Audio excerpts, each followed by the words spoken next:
Hello students, welcome to step up academy. मैं अंजलि सिंह कुशवाहा और मैं हूं आपकी बायोलॉजी ट्यूटर। आज हम स्टार्ट करेंगे क्लास 12th का लास्ट चैप्टर जिसका नाम है बायोडाइवर्सिटी एंड कंजर्वेशन। एंड इस चैप्टर में आज हम पढ़ने वाले हैं the topic that is loss of biodiversity. That what are the reasons that the biodiversity that we have studied we have studied everything in the previous 4 parts. So ये जो biodiversity है, क्या ये लॉस हो रही है? क्या इसका सच में लॉस किया जा रहा है, हो रहा है? आप बोलोगे अच्छा है, लॉस भी हो रही है। तो हाँ जी, लॉस तो बिल्कुल हो रही है। आपको पता है there are many species of plants and animals that are now extinct. तो मतलब कहीं ना कहीं नुकसान तो पहुंचाया जा रहा है, इसलिए तो खत्म होती जा रही है। और अगर ऐसे ही करके खत्म करते गए तो क्या होगा ultimately? So we will cover everything in this particular topic, that is loss of biodiversity. So IUCN Red List 2004 says that 784 species, 338 of vertebrates, 359 of invertebrates and 87 of plants were extinct in the past 500 years. So IUCN हर बार एक red list एक हमारे को बना के देती है इन every year और in some particular time in specific duration of years कि कौन कौन से ऑर्गेनिज्म कौन कौन सी कैटेगरी में है। एंड जो IUCN होती है वो ऑर्गेनिज्म को अलग अलग कैटेगरीज में डालती है, जैसे कि नॉर्मल है अभी, ठीक है, उनका काउंट नॉर्मल है। देन वल्नरेबल, जो रिस्क में आ सकते हैं फ्यूचर में। देन इंडेंजर्ड का मतलब होता है कि हाँ भैया ये बहुत ही ज़्यादा खतरे में है, अब ये कभी भी क्या हो सकते हैं, एक्सटिंक्ट हो सकते हैं, कि मतलब ये जो ख़त्म ही हो गए हैं। तो आपने कभी ना कभी ज्योग्राफी क्लास में ये पढ़ा होगा कि किस तरीके से IUCN अपनी रेड लिस्ट ऑर्गेनाइज करती है, जिसमें ऑर्गेनिज्म को सारी लिविंग स्पीशीज़ को अलग अलग कैटेगरीज में डिवाइड किया जाता है कि अभी जिनको कोई भी डेंजर नहीं है तो ठीक है वो नॉर्मल कैटेगरी में आ गई, जो हो सकता है फ्यूचर में डेंजर में आ जाए तो दे आर वल्नरेबल, और या जिनका रेट तेजी से कम हो रहा है। इंडेंजर्ड वर दो स्पीशीज़ जो हाँ अब एक्चुअल ऐसे मोड पर हैं कि कभी भी एक्सटिंक्ट हो सकती है, और एक्सटिंक्ट वो स्पीशीज़ होती हैं जो ख़त्म ही हो चुकी हैं, they are no more on this earth. So according to IUCN 2024 उसकी जो रेड डेटा लिस्ट होती है उसके अकॉर्डिंग इन पास्ट 500 ईयर 500 सालों में वी हैव लॉस्ट 784 स्पीशीज।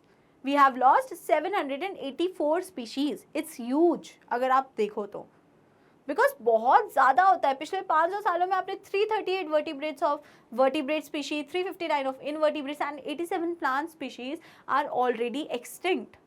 इतनी मेजर तरीके से लॉस हो रहा है। Now what are the species that are lost? Like dodo, a bird, it was found in Mauritius, अब वो नहीं है। Then quagga found in Africa, thylacine in Australia, Steller sea cow Russia, and these 3 subspecies of tiger, that is Bali, Javan and Caspian. All these organisms are now extinct. Dodo extinct हो चुका है, quagga, thylacine, Steller sea cow, ये सारे organism क्या हो चुके हैं? ये सारे ऑर्गेनिज्म एक्सटिंक्ट हो चुके हैं। आप देखो तो dodo, quagga, thylacine, Steller sea cow and Bali tiger, Bali Javan and Caspian, 3 species of tiger. Tiger तो आपको पता ही है कि इंडेंजर्ड स्पीशीज की कैटेगरी में चल रहे हैं, तो they are on the verge of extinction. So 27 species up disappeared in the last 20 years. How many species of birds अगर हम बात करें तो there are 27 species of birds, only birds, that disappeared in the last 20 years. More than 15,500 species face the threat of extinction. Face the threat of extinction means they are on the verge of extinction. They are now referred to as endangered species. 12% birds, 23% mammals, 32% amphibians and 31% gymnosperm species face threat of extinction. इतने सारे, almost आप इससे ये देखो, आपको इस data से याद तो होना नहीं है, वैसे भी आपको इस डेटा से ये चीज़ रियलाइज होनी चाहिए कि ऑलमोस्ट ऑल द स्पीशी, ऐसा नहीं कि सिर्फ बर्ड्स ही खतरे में हैं या कुछ मैमल्स ही खतरे में हैं या फिर कुछ एम्फीबिया ही खतरे में हैं। कोई सी स्पीशी ऐसी नहीं है कि भाई जो एकदम बढ़िया चल रही हो। Every species is somewhat moving into in category of endangered. Her species कुछ ना कुछ दिक्कत फेस कर रही है, ओके, और उसका लॉस कहीं ना कहीं हो रहा है। The current species extension rate is 100 to 1000 times faster then in the pre human times. ऐसा नहीं है कि फ्यूचर में एक्सटिंक्शंस नहीं हुए हैं, हमने सब ने इवोल्यूशन पढ़ा है and we have seen that yes life form appear on this earth and then they disappear, extinction होते हैं, है ना, आपने ये सब चीज़ें देखी है। बट एक्सटिंक्शन पहले भी होते थे, तो तब जो एक्सटिंक्शंस हुए हैं, the 5 episodes of extinction and now अभी जो चल रहा है this is the 6th episode of extinction, तो वो पिछले 5 एपिसोड्स में और इस 6वें एपिसोड में फ़र्क क्या है? फ़र्क ये है कि वो जो थे स्लो थे, the previous 5 episodes were slow. Now the 6th episode of extinction which involve human involvement, जिसमें क्या है, ह्यूमंस का इन्वॉल्वमेंट है, जिसके कारण जो रेट ऑफ एक्सटिंक्शन है it is 100 to 1000 time faster, 100 से 1000 गुना ज्यादा हो चुका है. तो दिक्कत नहीं है एक्सटिंक्शन से, क्योंकि extinction are the part of the process, कि ठीक है अगर एवोल्यूशन हो रहा है तो साथ साथ में एक्सटिंक्शन भी होगा, it's okay, it is acceptable. But अगर ह्यूमन का इन्वॉल्वमेंट हुआ तो उसके कारण rate of extinction increases by 100 to 1000 times. इतना एक्सेप्टेबल नहीं है. ऐसा अगर चलता रहा तो एक टाइम पे ऐसा आएगा all the species will be extinct, सारी स्पीशीज खत्म हो जाएंगी सारी, और फिर only humans will be left. और सिर्फ अगर ह्यूमंस ही बचेंगे तो फिर धीरे धीरे करके ह्यूमंस भी इंटर स्पीशी कॉम्पिटिशन में आ जाएंगे, इंटर स्पेसिफिक कॉम्पिटिशन, और वो एक दूसरे को मार देंगे, कैनाबैलिज्म वगैरह हो जाएगा. समझ में आ रही है कहानी आपको? Okay, so what is this 6th, this is what presently we have 6th episode of extinction, and the past 5 episodes were slower as compared to this 6th episode. If this trend continues, अगर ये चलता रहा, nearly half of all the species on earth might be extinct within next 100 year. अगले 100 सालों में अर्थ से सारी की सारी स्पीशी जो है वो एक्सटिंक्ट हो जाएंगी. बहुत ज़्यादा टाइम नहीं है 100 साल. अगले 100 साल में अगर यही रेट चलता रहा एक्सटिंक्शन का, that is 100 to 1000 times faster than the previous rate. So in just next 100 years, all the species will become extinct. All the species will become extinct. Now, what are the impacts? What are the main reasons of loss of biodiversity? Number 1, decline in plant production. भाई deforestation कर दे रहे हैं, जो natural habitat है कितने सारे organism का, आप उसका नेचुरल हैबिटेट खत्म कर दे रहे हो.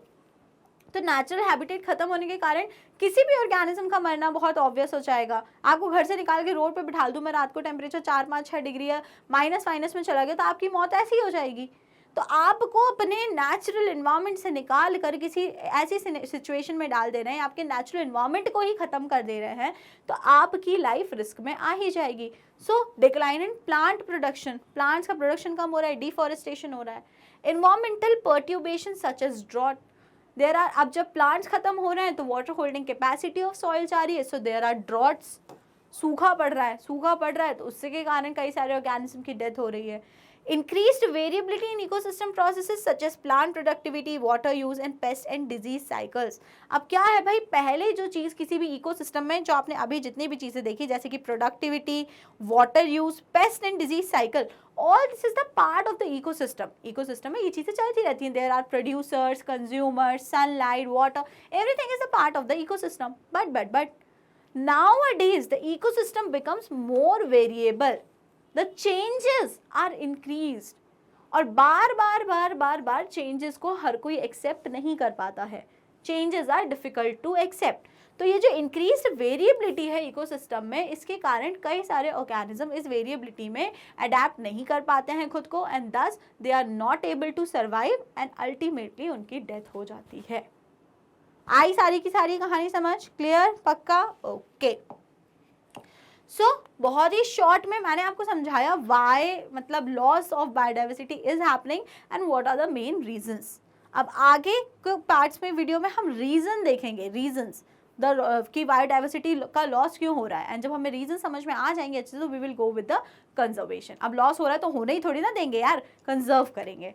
ठीक है, तो अभी अगर कोई भी डाउट है उसमें तो अपने डाउट्स को कमेंट सेक्शन में पूछ लीजिएगा. और अगर मज़ा आ गया और वीडियो समझ भी आ गई और पसंद भी आ गई, तो जल्दी से वीडियो को कर देना लाइक, और स्टेप अप अकेडमी को कर लेना subscribe. Thank you and keep watching.